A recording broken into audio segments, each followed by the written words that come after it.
pero es hora del mano a mano con el doctor Alberto Scavarelli. Estoy segura que él también va a disfrutar mucho de este tema.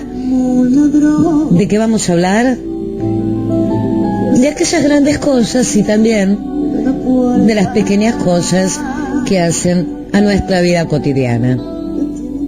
Alberto, buenas tardes. Esto es lo lindo, buenas tardes a todos. Primavera próxima, ya aroma a primavera. Y lo bueno de esto es que estas navegaciones, que tienen brújula por supuesto, pero también tienen la alegría del decurrir, ¿verdad? Me parece que es interesante siempre estar cerca de los temas que tienen que ver con lo trascendente. Y quizás en un proceso que es deductivo e inductivo de mayor a menor y de menor a mayor al mismo tiempo, situarnos un poco en la situación política y algunas cosas que explican algunas de las cosas que están pasando o pueden ser formas de entender. Primero que nada, que estamos en un territorio político donde las personas que ya están en ejercicio de los cargos de políticos de importancia, del presidente para abajo, en un país donde no hay reelección, es evidente que cada partido político, y lo iremos viendo partido por partido, cómo va generándose la natural aspiración de los que quieren tener una posición de candidaturas o liderazgo para una elección que está a 4 años, pero que no es infinita. Elaborar todo un proceso de programa de gobierno, construcción de imagen, organización de liderazgos, estructuras nacionales en un país pequeño como Uruguay, comparativamente, y de poca población, de todos modos es siempre un proceso de años, no es un proceso sobre la marcha, más allá de que sobre la marcha se producen algunas alianzas, algunas circunstancias. Pero todo esto tiene una repercusión directa sobre los temas nacionales. ¿Por qué? Porque efectivamente todas esas posiciones de tensión y de expectativa se traducen en cualquiera de los momentos donde tiene que definirse cualquiera de los temas políticos de importancia.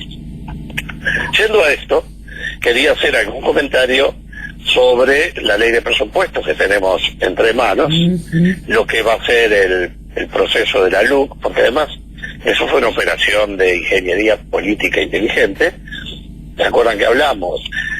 Una coalición electoral que devenía en elección de gobierno, en coalición de gobierno, iba a ser muy frágil, y iban a haber muchísimas dificultades, nunca imaginamos tantas, pero era previsible que iban a haberlas. Habían cosas que habían que sacarlas con urgencia en ese proyecto político que obviamente tiene el Poder Ejecutivo, fundamentalmente el presidente de la calle. Y bueno, y esa LUC le permitió eso, en 60 días había tener liquidado el proceso. Y luego vino lo que debió haber sido la primera ley de esta magnitud, que es la de presupuesto, y ahora vacilando el sistema político de qué hace, si habiendo sacado los artículos que generaban más contraindicación y rechinaban más, como los de Antel y otros, que fue también una movida interesante, si realmente dejó espacio como para un referéndum, si la gente se conmoverá con ese tema o no. Y también en estos cálculos, en estas situaciones hay que hacer cálculos de oportunidad, porque tampoco se pueden hacer estas cosas si no hay mediciones de opinión pública.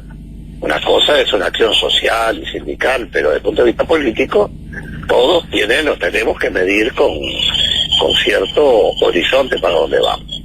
Y esta ley de presupuesto, que ya tiene el precedente de lo político gastado en la LUC, nos cayó con un proceso mucho más complejo, donde se escaló mucho más alto y se fue mucho más profundo. Por ejemplo, la situación de los funcionarios públicos. Hay una cosa que es muy importante. La gente habla de los privilegios de los funcionarios públicos. Evidentemente, el principal privilegio que tienen es que un empleado que trabaja para el Estado, por definición, es siempre solvente. Por lo tanto, a diferencia de un trabajador privado, no se va a encontrar con que cerró la empresa porque se fundió o porque entró en concordato, por lo que sea.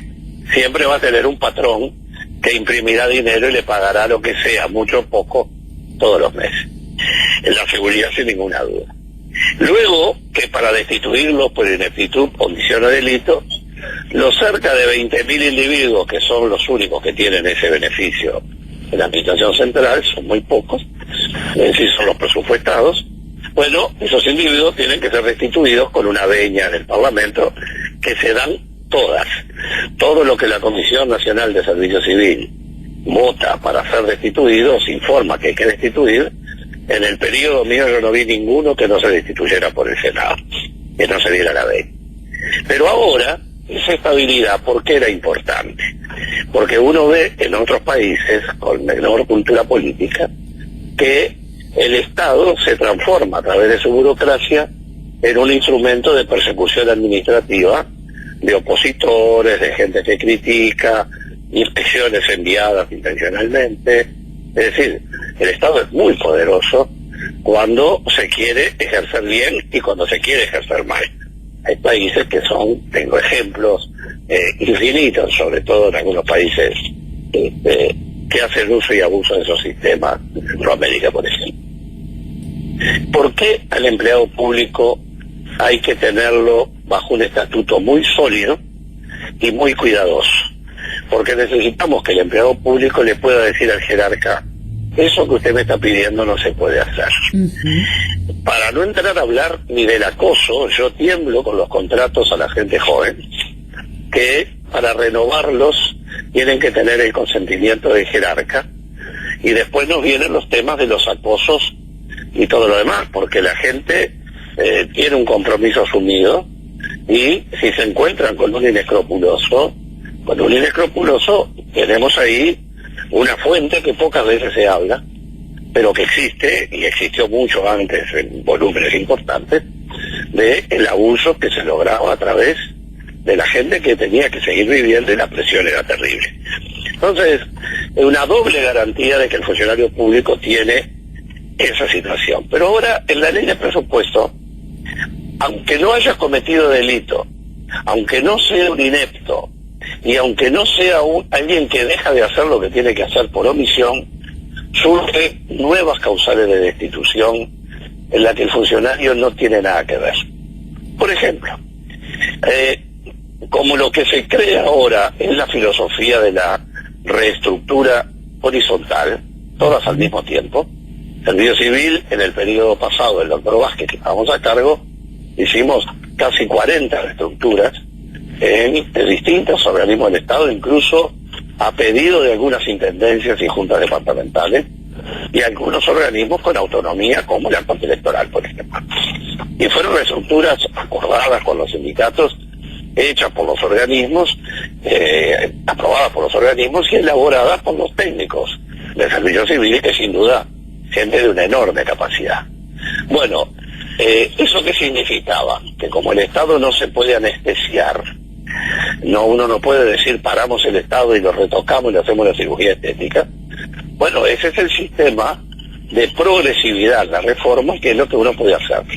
¿Qué dice la ley hoy? El proyecto, en 18 meses tendrán que presentar todos los ministerios un proyecto de reestructura.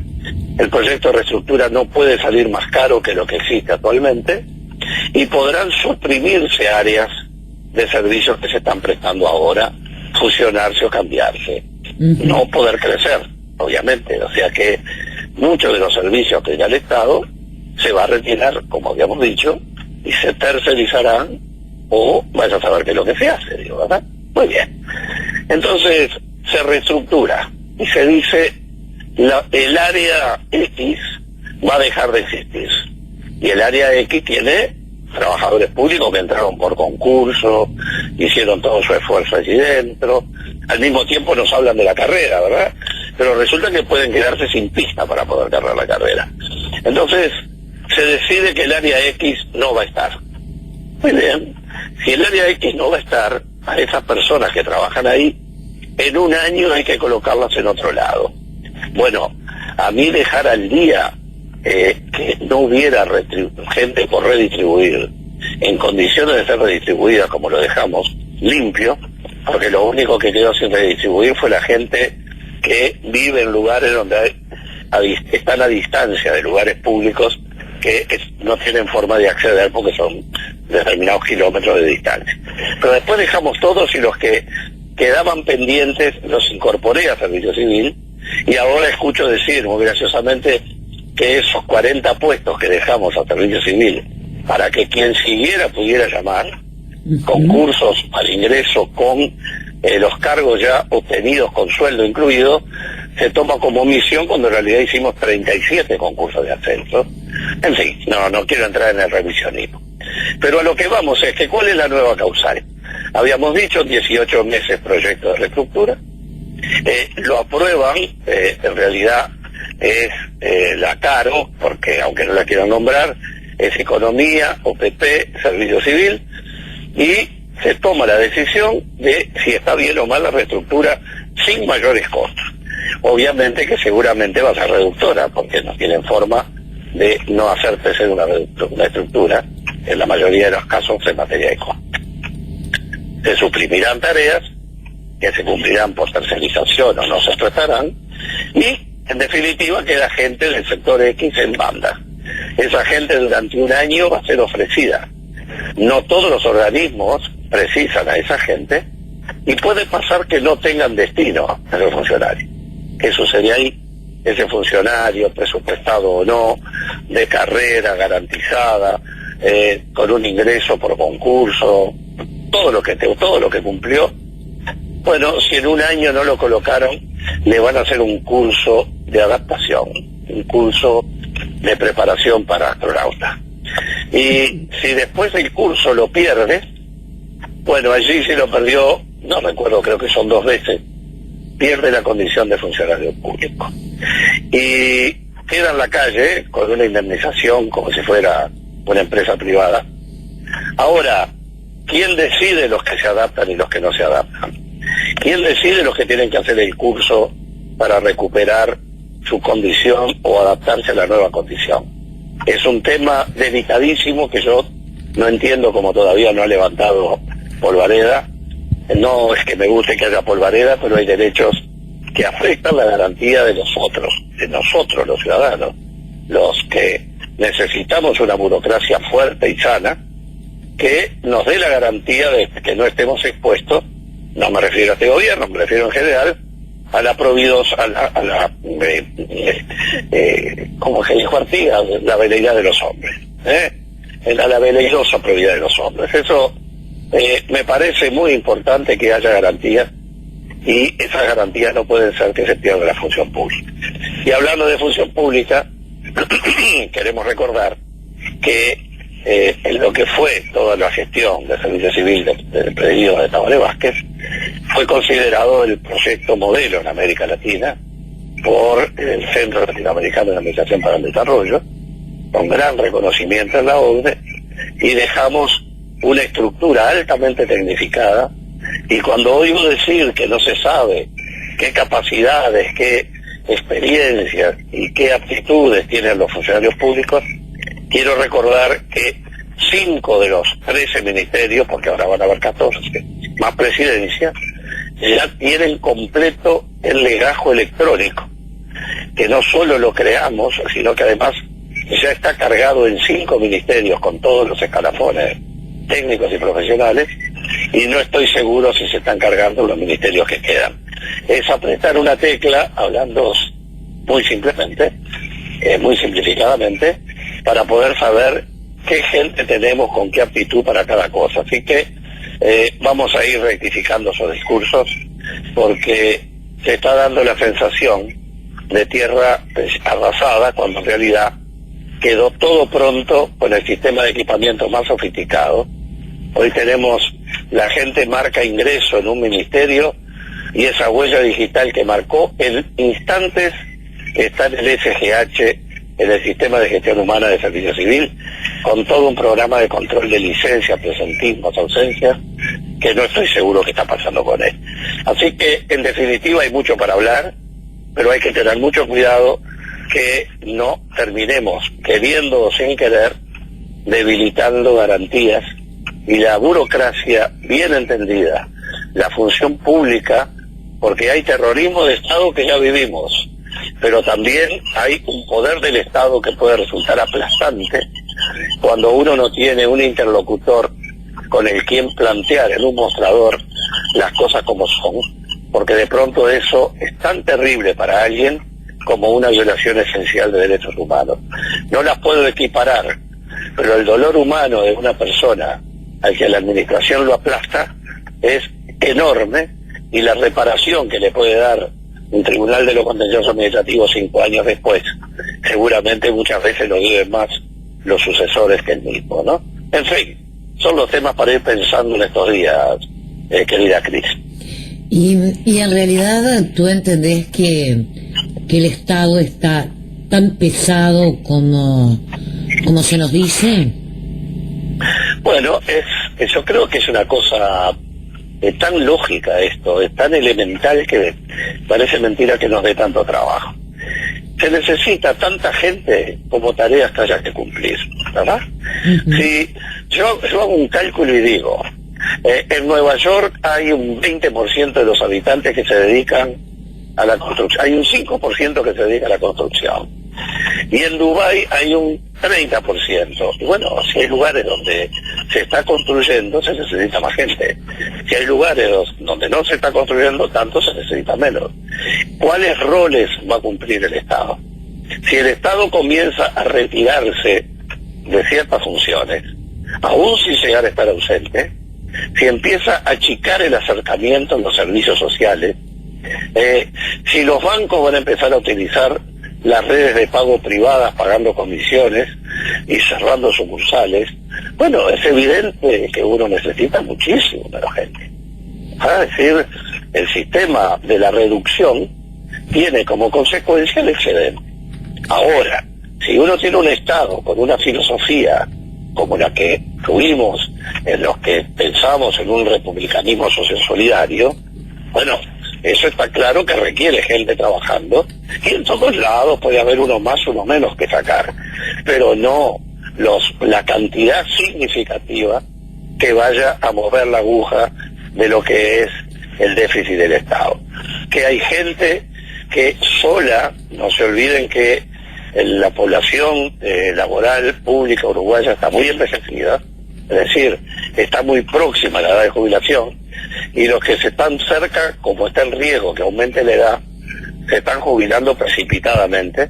En la administración central, cerca de 20.000 funcionarios y pico, sin contar los de seguridad, seguramente ya el cálculo que dejamos andaba entre los 4 y los 6.000 que estaban en edad de jubilarse, de esa cantidad. Y se están jubilando, de hecho, todos los días nos enteramos de alguien, porque quieren evitar una reforma jubilatoria que les aumente el tope de edad para poder jubilarse, ¿verdad? Conclusión, si hay gente que es excesiva en algún lugar para cumplir la misma función que está, que efectivamente la va a ver cada vez más por la tecnología que se está aplicando. Hoy nosotros dejamos la más alta tecnología informática del país, la más alta, programas con premios internacionales que construimos con AGESIC, reconocida internacionalmente, el modelo Uruguay. Bueno, obviamente que la informatización va generando excedentes de personal, y para eso esa cajita que es el empleo público, con el empleado, la partida y la función, se declara excedente y Servicio Civil lo puede pasar a otro organismo, que es lo que van a tratar de hacer ahora, pero no en un proceso en el que arbitrariamente se decide suprimir todo un servicio. Son casos que tienen que estar debidamente fundados, porque si no, de lo contrario, se transforma en un instrumento que se puede prestar, no necesariamente es así, pero puede prestarse a una selectividad de quiénes son los que van a estar y quiénes no van a estar. Bueno, un montón de temas me dejaste en el aire para seguir pensando. Obviamente, de eso se trata. Estamos en la primera cámara, veremos qué pasa, ¿no? Cómo sale de ahí y cómo definen fundamentalmente, bueno, esto que tú nos explicabas, ¿no? ¿Qué Estado queremos para poder entender un poco más qué nos proponen, si lo que nos proponen está bien o está mal? Yo creo que hay una cosa que no hay duda. El Estado que se quiere, yo creo que ya lo conocemos. es un Estado con un formato que uno no comparte y para el que tendremos que trabajar para reinstalar un estado de protección que no es el que se está armando hacia el futuro. Eso queda claro, son dos visiones totalmente diferentes. Ahora, el tema es hasta dónde se irá y también el tema es cuántos juicios tendrá el Estado, porque en algunos de los temas, de los artículos, se están tocando principios constitucionales muy claros y derechos adquiridos. Para no entrar a hablar del mercado agrícola, que ese será seguramente un tema para la semana próxima. Sí, porque están negociando, ¿no? Tenemos que ver, por lo menos la primera negociación en qué termina. Alberto, te digo, 1000 gracias, me dejaste 1000 cosas, 1000 preocupaciones nuevas, te voy a decir, porque estoy así como con 1000 cosas, estoy como los equilibristas, ¿no? Manejando con temas. Los platos chinos. Claro, obviamente. Acá un tema más que tiene que ver con la importancia de esta ley de presupuesto que no son solo numeritos tirados al azar. Exactamente. Será hasta la semana que viene, querida Cris. Bueno, un saludo a todos. Buena semana, cuídense, porque tenemos más casos que al comienzo. Por lo tanto, hay que ser cuidadosos y ir tomando las buenas precauciones para esta imprescindible necesidad de votar en las elecciones departamentales. El instructivo de la Corte es muy buena. Todavía no me quedó claro cómo voy a hacer para cerrar el sobre, si no le podemos pasar el viejo método de pasarle la lengua al sobre, bueno, se va un goterito para ponerle. Sí, yo ya agarré de mi nieto esa, como una, no quiero decir marcas, que uno pasa y pega, ¿no? Claro. Porque creo que grapadora no, porque queda marcado el voto. Sí, hay un poco de todo, pero seguramente le vamos a encontrar la vuelta. Bueno, mañana va a estar Miguel Fernández Galeano, que nos va a contar un poco todo el tema de la pandemia y seguramente nos va a estar instruyendo un poco más. Y te cuento que mañana también van a haber candidatas a la Intendencia del Interior de todos los partidos políticos. Qué bueno, felicitaciones. Y bueno, y tenés a un tigre como Fernández Galeano, que sin duda es uno de los tipos con mayor sobriedad, inteligencia y formación que conozco. Es increíble. Y tiene la capacidad de decir sus axiomas, porque son axiomas, con frases abiertas. Yo soy un tipo que admiro muchísimo y que es un hombre que siempre tiene que ser una referencia permanente. Por eso me encanta que esté ahí, porque sin duda, yo lo escucho mucho, escucho las versiones, porque realmente siempre ha sido un referente, ¿no? Bueno, será hasta la semana que viene. Buena semana. Fuerte abrazo para ti también. Se escuchaban los pajaritos. Disfruta la primavera. Chau, chau. Estoy en el Estado Libre Asociado del Pinar. Me encantó eso. Nosotros nos hemos quedado por la pandemia en el Pinar, un lugar al que soy tan aborigen como Los Pinos, donde vengo hace 80 años, 40 y pico, y donde realmente uno ya empezó a ver romper la primavera y es una cosa maravillosa, es una reconciliación con la fuerza de la vida, ¿no? Bueno, tenés un lugar precioso, ahí lo conozco, así que disfrútalo mucho, mucho, mucho. Muchas gracias. Hasta la próxima.